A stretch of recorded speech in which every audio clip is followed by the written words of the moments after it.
पिशाहाला police बदअमनी ते ज़ाब्तो आणण में नाकाम। नामालूम चोर मसरूफ़ तरीन इलाक़े बाबुल नूह वेझो मुज़म्मिल किराना स्टोर जी छित तोड़े लखे रुपयनि जो सामान चोरी करे फ़रार थी विया। दुकान मालिक सुहेल मेमण मूजिब नामालूम चोर गुज़िर राति देर सां दुकान जी छित तोड़े दुकान में पियल बैटरियूं, घी, चांहि, साबुण, सिगरेट जा कार्टन ऐं ॿियो रोक रक़म चोरी करे विया आहिनि।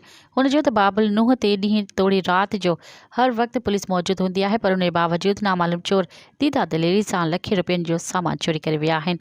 हुन जो त हाल में बदअमनी में ॾींहों ॾींहुं इज़ाफ़ो थी रहियो आहे ऐं ख़ासि करे वापारी तबिके खे टारगेट करे फुरियो पियो वञे।